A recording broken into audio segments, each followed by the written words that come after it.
Okay, so Hoppers. Yes, that is the film. This is the brand new one, right? It's the brand new joint from Daniel Chong, who also, well, he came up with the story with Jesse Andrews, Jordan Harrison, and Faith Lau. And Jesse Andrews wrote the screenplay. It is produced by Nicole Paradise Grindle, executive produced by Pete Docter, Kiri Hart, Domi Shai, Peter Sean, Lee Unkirk, associate produced by Rosanna Sullivan, and Michael Walsh. Mark Mothersbaugh handled the score. We've got Jeremy Lasky and Ian Megabin taking care of cinematography. Axel Geddes edits the piece, with Kate Hanson Burnham, Natalie Leon, and Kevin Ria handling all the casting. Okay, so production design is Bryn Ingram. Art direction, we have Daniel Holland, Hai Song Park, Anna Laura Scott, and Gaston Ugart. I think that's like most of the people. That's all. There's so many storyboard artists and everything. It would take half an hour to go through all of that. So let's just jump to the cast, right? We have got Mabel Tankaka, voiced by Pippa Curda. Okay, so a younger version of Mabel is voiced by Lila Lu. Who else should we then go to? There is...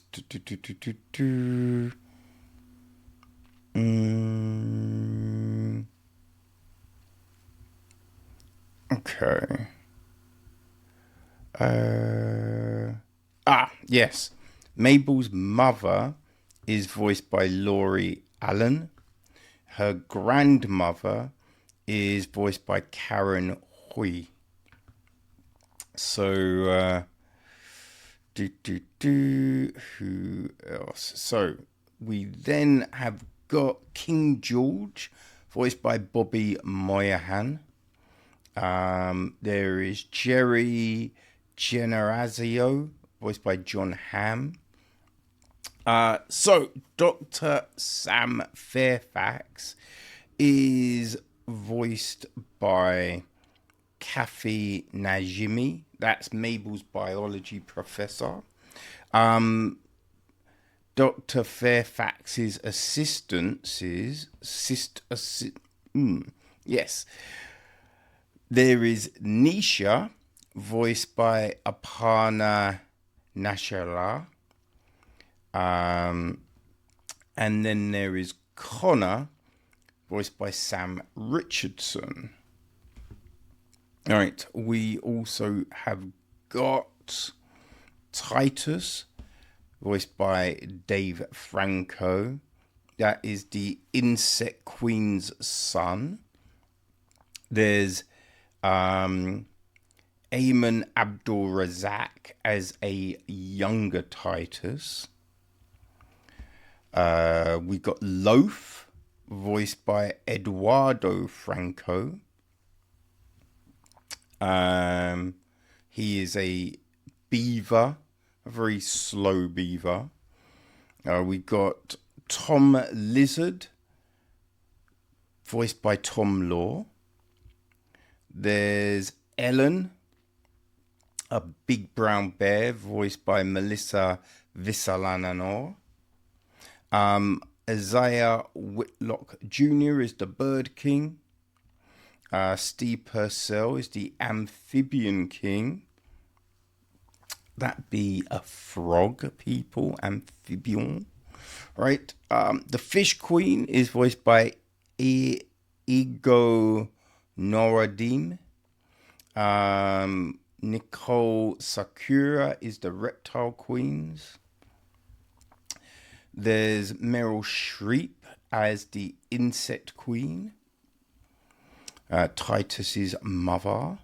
Vanessa Bayer is Diana, a white shark. Heidi Klum is another shark. Oh, she's the shark in the German version. Okay, all right. Dimitri Martin is Flock of Birds. Joe Spano is a elderly Beavertown resident. Eric Edelstein is a construction worker.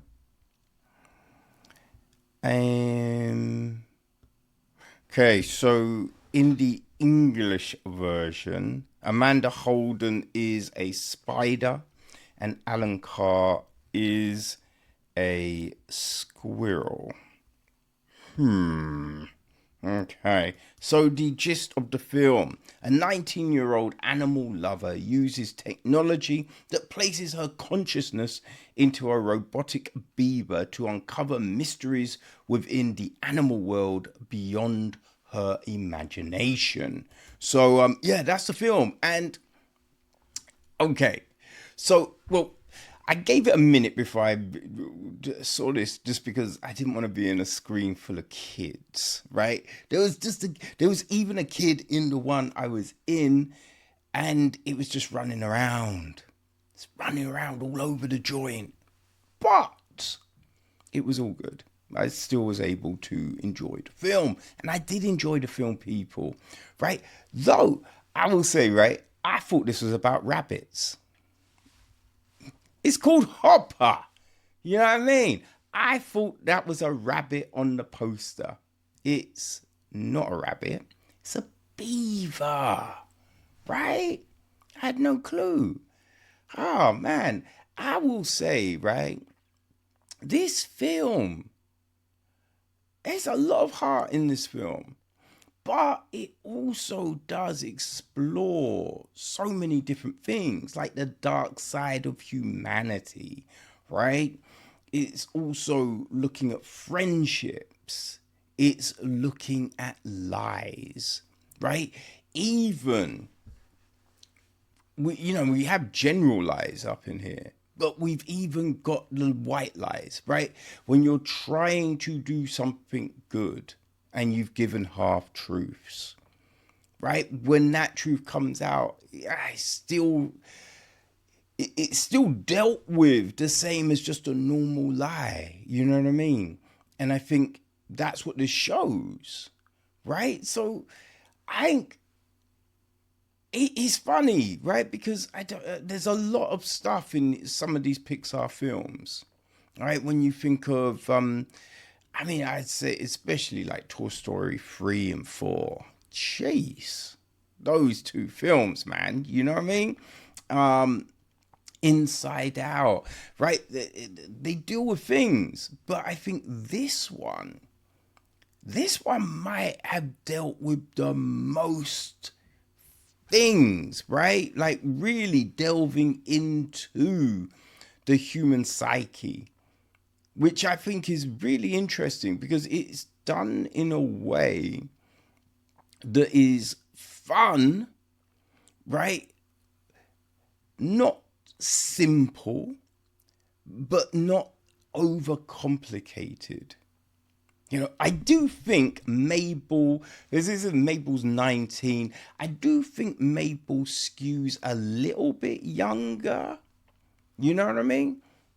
But that's not really to any detriment to the story or anything like that. It's, just people, right? Because, we got young Mabel, like hanging out with her grandmother and just really being in touch with nature. And because when her grandmother dies, she still finds peace in this place. So she wants to fight and stop it being converted to a freeway. But no one's trying to listen and help. So she is determined to try and make a difference. Which, I think is a nice thing, right? And it just shows, really, as well, that those connections we build with people, like their echo can be found in places, So that's why Mabel loves this Glade so much, right? And she wants to save it. And there's this moment where she kind of breaks down. It's just like, there's no one listens. I feel helpless. And I think everyone can relate to that, especially when you're younger, right? Because you're perceived as being too young to make decisions. Or even when you're old enough to finally make a decision, well, you don't have the experience. You know what I mean? So just leave it to those that know. Right? So it's that helplessness that we see in Mabel, and she's doing all she can to try and save things. But we see that not every time, like you can do a thing, you think you've done a good deed, but it doesn't necessarily bring the results you are hoping for. Right? And even if there is initial success, doesn't always stick. Right? Doesn't always stick. And especially when money's involved, right? Because no one's going to be like, oh, well, we lost. Let's go. No. They're going to find another way to do the thing. And that's what happens here. Right? So we see this struggle go on. And, it's got all of this running through it, but there's also a lot of playfulness, right? When the whole shark situation, like, you're just like, wait, there's a shark? Wait, what the? How is there a shark here? You know what I mean? Even like the snakes and everything. I don't know if snakes would be up in that spot, but they are. And, they make it work, right? They make it work with these different characters and things. And even following, right, the patterns of, animals, right? Their whole process is like a caterpillar, right? It's like, I am going to pubate, right? And we see all of this stuff. So, it's fun. But there's educational factor here. So I think this is a film that can work with all ages, right? I can see why this film has been so popular, because it really does tell a great story, And like, you feel for George when George, learns the truth. Right? It's just these heartfelt little moments running through it. And then it's just, it's like in life, you told a lie, you got to redeem yourself. You got to win people's trust back. And that's Mabel, right? That's part of her story arc here. So it's all there. Now, can you always change people's minds? You can sometimes.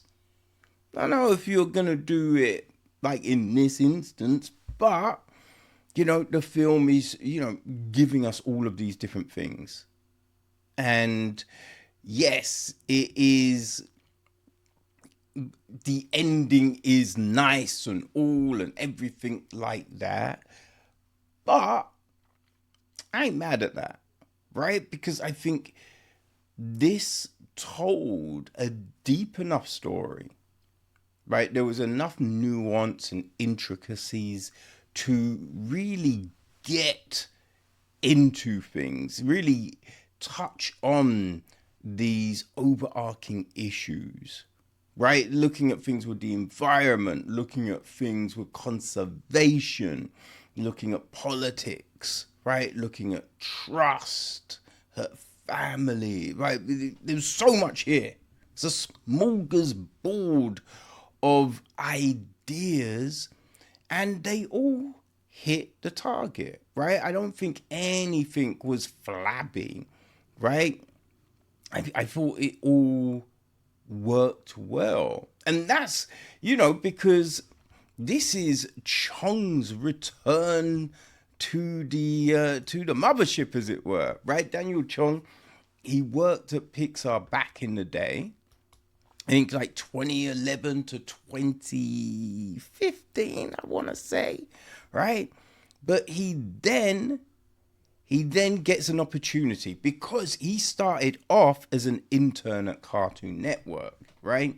So he then gets the opportunity to do more work there, have his own show there. So he went there, right? And, Cartoon Network has kind of shuttered shop, right?